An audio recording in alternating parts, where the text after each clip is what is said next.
Hello everybody, and welcome to this, my first of two videos about the Canon EOS 500, also called the EOS KISS in Japan, and the EOS XS in North America, which tells us this camera did not come from America. This is the original EOS KISS in that whole EOS lineup, and is an interesting start to that naming convention. So, without further ado, this is an interchangeable lens 35mm SLR. What that means is that the lenses can be taken off and another one can be put back on at any time when you're not taking a photo without ruining your image. It uses any kind of 35mm film that you would like to put into it. And it is a single lens reflex, meaning there is one lens, the light passes through it, up to a reflex housing and to the viewfinder. I could not find what type of meter it has on it, so I would assume it's probably center weighted, but I could be wrong about that. The shutter speeds on this are 30 seconds to 1/2000th.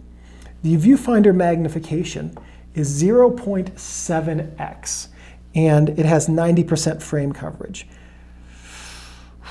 So what does that mean? And basically, what you're seeing in the viewfinder is 70% of the size of what's going to be on the film. And if what you are seeing right now in the video is what's going to end up on the film, then 5% on each side and 5% on the top and bottom are not going to be in the viewfinder. That's a lot of image loss. Now what that means is that you have a lot of room to play around with cropping in your prints or in your digital images. But that's a lot of image loss in the viewfinder. A viewfinder like this would have been intended for someone's first SLR as they're moving up to SLRs. And basically this was meant to be a camera that would help get somebody into SLRs so that a couple of years later they would buy a more expensive one.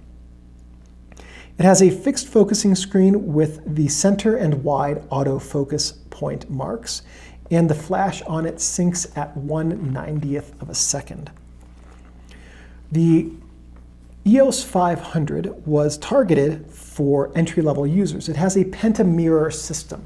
Now what that means is that instead of having a big solid piece of glass up here for the pentaprism, which is the reflex housing, it has a series of mirrors. Mirrors are dimmer than the prisms. Every time the light bounces off, that comes through here bounces off a mirror, some of it is lost. So it's a slightly dimmer viewfinder. It's much lighter in terms of weight than a pentaprism, which is a solid block of glass. But it's dimmer, and it's also a smaller readout in the viewfinder. It had an included kit 28 through 80mm lenses, although later entry-level Rebel cameras that superseded this model included a 35 through 80. It has a plastic lens mount, which is this part right here. And it has many of the non-automatic functions, which are these ones up here, TV, AV, M, and to a lesser extent, ADEP. Require multiple button combinations, and they're not easy to use. This camera was designed so that people would put it into an automatic mode and just go to town with it. Everything else, TV, AV, and M, especially M, are really just meant to give people flexibility if they need to have it. This was made by Canon in Taiwan from 1993 to 1996, preceded by the EOS 1000 FN. Is that this one right here? Is that the 1000? No, it's a 5000. It was concurrent with many Canon cameras, mostly the Sure Shot and ELPH models, but also the Rebel G, Rebel X, Elan 2, Elan 2E, EOS 1N, and EOS 1N RS. And it was followed by the 500N, which I think was the, in the US that was the XSN, and I think in Japan it was the KISS-N. I didn't write that down, I'm going off memory on that. So let's go over the camera's features as we do. We'll start here with the strap lugs. This is where you would attach your camera strap. Here is the mode and power dial. In L, it's powered off, and then you can select the modes, which turns it on. That white line is the index telling you what is selected. pop-up flash, hot shoe, LCD screen for some information, self-timer and film rewind button, flash mode button, command wheel, shutter release. On the camera's front, AF illumination button, lens mount index, lens release, model number, maker. On the camera's back, we have the film type window so that when your film is mounted inside of the camera, you can read that little text right there through that window to know what kind of film you have and verify that you have film. Viewfinder window, asterisk button, aperture value compensation button, and push together multiple exposure button. On the camera's bottom, tripod socket, Canon made in Taiwan, serial number, battery chamber. On the camera's insides, film cassette chamber. Film guide rails are molded into the back of the camera. Shutter, film guide roller. No tensioning sprocket on this, as you may have seen in many of my other videos, because the film take-up a spool does that itself. The leader placement index. These three contacts do nothing with this film back, but if you have the quartz date version, these connect with the film, with the quartz date back to give it the information it needs to know when to imprint the quartz date, or the date data. Film tension wheel here that helps keep the film moving through the camera. Film pressure plate right there to press up against the film to keep it flat. And you can see the film pressure plate here. It's the same one used in the data back, because it has the data back cutouts right there. Film cassette spring to help the cassette stay properly aligned.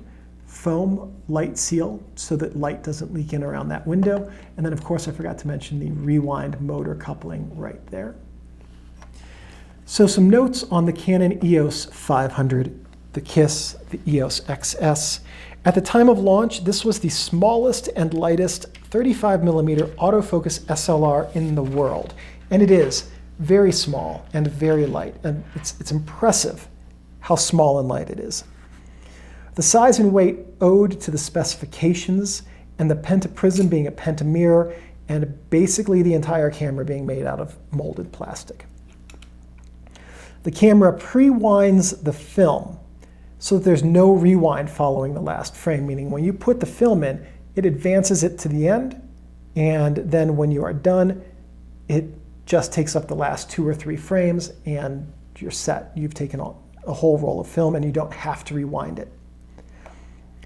This was one of the top-selling entry-level autofocus cameras during its run, and it has at the time, it had a popular following of people who take snapshots or quick family photos.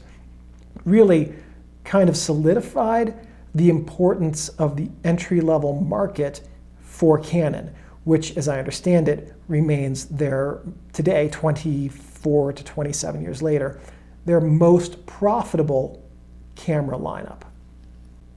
So some things not to do with your camera. Don't touch the shutter because you can brick it and that will just turn your camera into something you put in the recycle bin, frankly.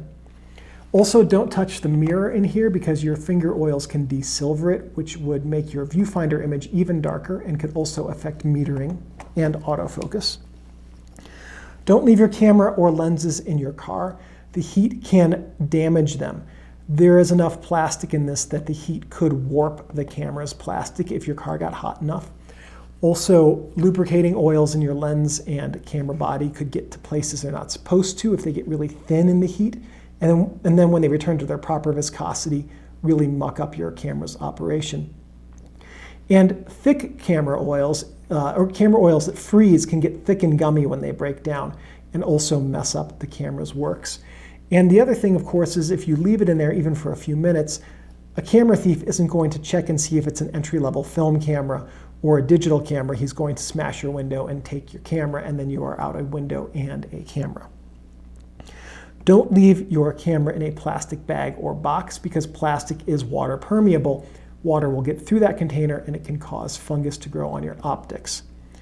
Don't let your camera get wet. It is not weather sealed. It is heavily electronic, and if water gets inside of the camera body, it will short out your camera and your camera will not be usable. And just remember that your Canon EOS 500 is a precision tool that should be handled with care and respect. And as long as you take care of your camera will take care of you. All right, so that is it for the first of 2 videos. We've covered everything on the camera. In the next video, we're going to go through every function and talk about what they do and how they affect how you take a photo with this camera. Thank you for watching this video. Please give me a thumbs up. That lets me know that I'm on the right track producing content which is useful and helpful to you. If you have any questions or comments, please leave those in the comments section below.